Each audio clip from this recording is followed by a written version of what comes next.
तो dear friends, आज आप लोगों को हाई स्कूल यूपी बोर्ड का ये तीसरी पोएम हम पढ़ाने जा रहे हैं, उसको समझाने जा रहे हैं। द विलेज सॉन्ग, जिसको लिखी हैं सरोजिनी नायडू जी। जैसा कि आप जानते हैं कि सरोजिनी नायडू जी इंडियन पोएटेस हैं और हमारे इस यूपी की पहली गवर्नर भी रही हैं, और जो कांग्रेस थी इसका प्रेसिडेंट भी रह चुकी हैं पंडित नेहरू से पहले। बहुत जानी मानी कवि हैं, भारतीय कवि हैं। इसके पहले वीवर्स को आप लोग पढ़ चुके होंगे शायद। वीवर्स बीवी द ब्रेक ऑफ डे, इसके बारे में आप लोग पढ़े होंगे। ये एक तरह से कन्वर्सेशनल कविता लिखती हैं, प्रश्नोत्तर टाइप की कविता लिखती हैं। ज़्यादातर इनकी कविताएं देखेंगे तो प्रश्नोत्तर टाइप की लिखती हैं। वीवर्स वाला आप देखे हैं। एक और है प्लैंकुंग बियरेंट, महिलाओं से संबंधित कविताएं लिखती हैं। तो आज ये देख लीजिए द विलेज सॉन्ग, जिसका एक्सप्लेनेशन करने जा रहे हैं। इसको ध्यानपूर्वक देखिएगा। इस कविता में द विलेज सॉन्ग के माध्यम से इन्होंने एक तरफ भौतिकवाद और प्रकृतिवाद को इन्होंने दिखाया है कि इन्होंने प्रश्न किया है भौतिकवाद की तरफ, फिर दूसरी तरफ पुत्री के माध्यम से, अपने डॉटर के माध्यम से, उस बच्ची के माध्यम से इन्होंने प्रकृति प्रेम को दिखाया है। आइए लाइन बाय लाइन हम लोग समझते हैं। हानी child, whither are you going? Would you cast your jewels all to the breezes blowing?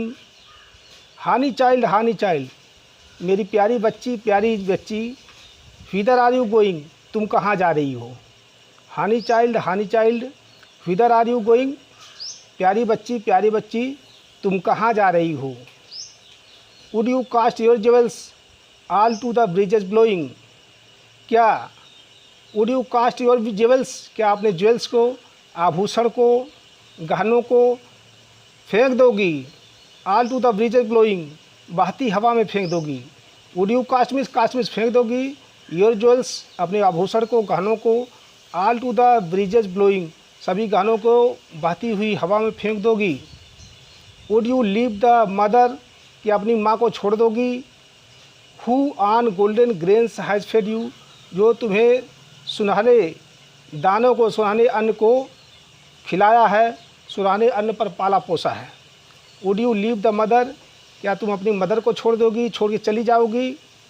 Who on golden grain has fed you, जो तुम्हें गोल्डन ग्रोज यानी सुनहरे रंग के दाने को, भोजन को आपको दिया है, अन्न को दिया है।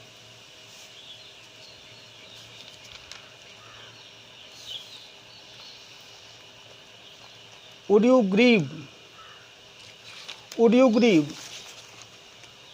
grieve the lover who is riding for to wed you? Would you grieve means क्या उसे कष्ट दोगी। The lover means अपने प्रेमी को कष्ट दोगी। Who is riding, जो आ रहा है, to wed you, तुमसे विवाह करने के लिए, जो तुमसे विवाह करने के लिए घोड़े पर सवार होकर के आ रहा है। Would you grieve the lover, क्या आपने उस लवर को, उस प्रेमी को कष्ट पहुँचाओगी। Who is riding for to wed you, जो तुम्हें घोड़े पर सवार होकर के विवाह करने के लिए आ रहा है। क्या तुम इन सारे लोगों को हमें छोड़ के चली जाओगी, जो हमें तुमको पाला है, कानों को फेंक दोगी। मेरी प्यारी बच्ची, तुम कहाँ जा रही हो, इन सारे लोगों को छोड़ करके। अब उनकी पुत्री, वो चाइल्ड उत्तर देती है, माइन मदर, मेरी माँ, to the wild forest I am going to the wild forest, मैं घने जंगल में जा रही हूँ। मदर माइन, मेरी माँ, to the wild forest I am going, मैं वाइल्ड फॉरेस्ट को जा रही हूँ, घने जंगल में जा रही हूँ। फेयर अपॉन द चंपा वफ, the champa birds are blowing, वहाँ पर जा रही हूँ जहाँ चंपा की डालियों पर चंपा की कलियाँ खिल रही हैं। मैं वहाँ जा रही हूँ, उस जगह पर जा रही हूँ। फेयर अपॉन द चंपा वफ्स, जहाँ चंपा की डालियों पर चंपा बर्ड्स आर ब्लोइंग, जहाँ चंपा की कलियाँ खिल रही हैं। To the koel haunted river isles where lotus lilies glisten. To the koel haunted, जहाँ पर कोयल निवास करती है, रिवर आइजल्स, वहाँ पर जा रही हूँ कि रिवर आइजल्स पर जा रही हूँ, जो ऐसे जगह पर जहाँ नदियों में बीच बीच में द्वीप बने रहते हैं, उस जगह पर जा रही हूँ जहाँ पर उस आइजल्स पर लोटस लिलीज ग्लिस्टेन मैंने लोटस कमल खिलते हैं। वैसे जगह पर हम जहाँ पर कमल खिलते हैं, जहाँ पर कोयल गीत गाती हैं, नदियाँ कलकल करती हैं, बहुत सुहावना मौसम रहता है, ऐसे जगह पर मैं जा रही हूँ। The voices of the fairy folk, जहाँ पर fairy folk are calling me, मुझे फेयरी फॉक की गीतें यानी परियों की गीतें हमें बुला रही हैं। ओ लिसन, सुनो, मैं वहाँ पर जा रही हूँ जहाँ पर फेयरी फॉक मुझे बुला रही हैं। My mother to the wild forest I am going, मेरी माँ, मैं वाइल्ड फॉरेस्ट घने जंगल में जा रही हूँ, जहाँ पर चंपा की डालियों पर चंपा की कलियाँ खिलती हैं, कोयल जहाँ पर रहती है, उस रिवर के आइजल्स पर, उस रिवर के द्वीप पर, जहाँ पर फूल लोटस लिलीज ग्लिस्टर, जहाँ पर कमल के फूल चमकते हैं और कोयल वहाँ पर आती हैं, कूकती हैं, मधुर आवाज़ करती हैं, मधुर गीत गाती हैं, और परियाँ गीत के माध्यम से हमें बुला रही हैं। The voices of fairy folk, fairy folk हमको बुला रही है, परियाँ हमको बुला रही हैं कि सुनो। फिर माँ क्वेश्चन करती है, प्रश्न करती है कि honey child the world is full of pleasure, उसको प्रलोभित करती है, लुभाने का प्रयास करती है माँ कि मेरी पुत्री, मेरी डॉटर, मेरी बच्ची, तू जाओ मत, प्रयास करती है रोकने का, समझाती है कि हानी चाइल्ड, प्यारी बच्ची, the world is full of pleasure, ये दुनिया प्लीजर से, आनंद से भरी हुई है। कहती है कि ये दुनिया, honey child the world is full of pleasure, ये दुनिया आनंद से भरी हुई है। अब ब्राइडल सॉन्ग्स, यहाँ पर विवाहिक गीत होते हैं, क्राइडल सॉन्ग्स, और वो पालने के गीत होते हैं। सैंडल सेंटेड लेजर, जहाँ पर सुगंधित अवकाश के समय में, सैंडल मीन्स चंदन के लेप वाला सुगंधित लेप लगाते हैं अवकाश के समय में, अर्थात ब्राइडल सॉन्ग होते हैं, फिर बच्चे होते हैं, और उसके बाद आपको मधुर मिलन होता है, हनीमून एक तरह से मिलता है। Your bridal robes are in the loom, आगे बताती है कि आपके जो ब्राइडल रॉब्स है, जो वैवाहिक कपड़े हैं, आर इन द लूम, वो बन रहे हैं, घे पर हैं। Your bridal robes are in the loom, bridal robes loom में है, यानी वो ब्राइडल रॉब वैवाहिक कपड़े तैयार हो रहे हैं, बन रहे हैं, कते जा रहे हैं। वो वैवाहिक सिल्वर रंग के, सफ़रान रंग के, केसरिया रंग के, ग्लोइंग मने चमकने वाले कपड़े वो इन द लूम में है, यानी लूम में तैयार हो रहे हैं। Your bridal capes are on the hearth, तुम्हारे ब्राइडल के मैंने विवाह के कार्यक्रम में जो पकवान है वो पक रहे हैं, चूल्हे पर बन रहे हैं। Your bridal cakes are on the hearth, तुम्हारे ब्राइडल केक यानी भोजन, are on the hearth means चूल्हे पर पक रहे हैं। ऐसे समय में सारी तैयारियां हो रही तुम्हारे विवाह की, तो वो व्हेदर आर यू गोइंग, फिर कहती हैं कि तुम कहाँ जा रही हो, ऐसा अर्थात जाओ मत, क्योंकि विवाह के गीत हो रहे हैं, कैरल सॉन्ग्स की बातें कर रही हैं कि विवाह के गीत बहुत अच्छे लगते हैं, बहुत प्यारे होते हैं। क्राइडल सॉन्ग्स जो पालने के गीत होते हैं, और वो मधुर मिलन हनीमून के लिए जो व्यवस्था होती है, सब बहुत आनंददायक होते हैं। और विवाह के कपड़े लूम में बन रहे हैं, जो सिल्वर और सफ़रान कलर के चमकने वाले कपड़े लूम पे बन रहे हैं।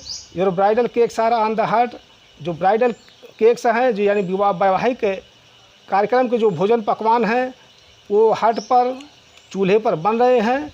ऐसे समय में where are you going, whither are you going, तुम कहाँ जा रही हो।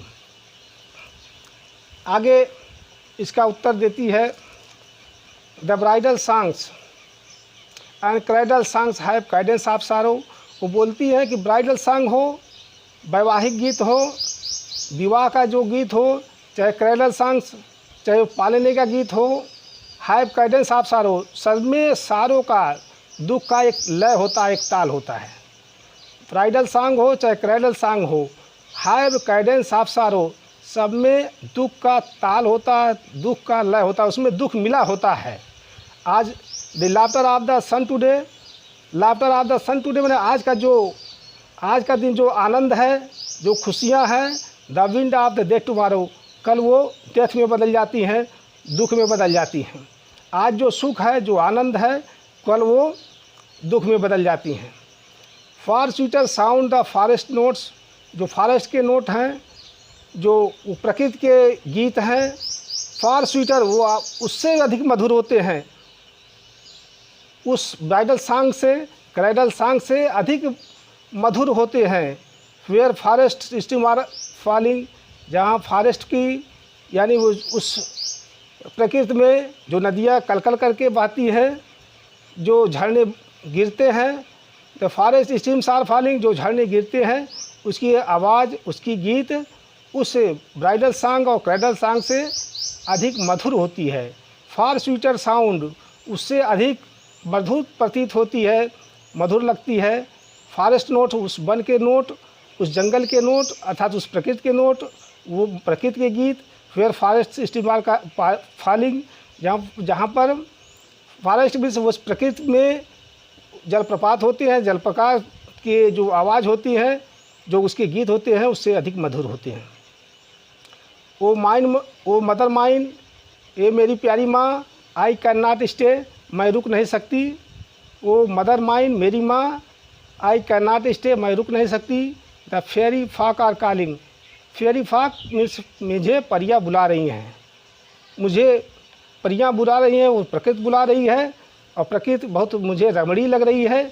यहाँ पर वहाँ पर कोयल कूकती है, और नदियाँ के जो द्वीप हैं उसमें सुंदर सुंदर फूल खिलते हैं, चमकते हैं, और वहाँ के आवाज़, वहाँ नदियाँ की कलकल की आवाज़, कोयल की कूक बहुत हमको भाती है। इसलिए माँ मैं रुकूंगी नहीं, मैं वहाँ पर जाऊँगी। तो यहाँ पर कवि महोदय वो भौतिकवाद, यानी कि माँ एक तरह से भौतिकता का प्रलोभन दे रही है कि बेटी तुम्हें बहुत सुख मिलेगा, तुम्हें वो अवसर मिलेगा, ब्राइडल का ब्राइड बनने का अवसर मिलेगा, बच्चे जन्म करने का अवसर मिलेगा, हनीमून का अवसर मिलेगा। भौतिकतावाद में बहुत आनंद है, लेकिन बेटी कहती है नहीं माँ, हमें प्रकृति बहुत अच्छी लगती है, प्रकृति में सुकून मिलता है, हम वहीं पर जाएंगे।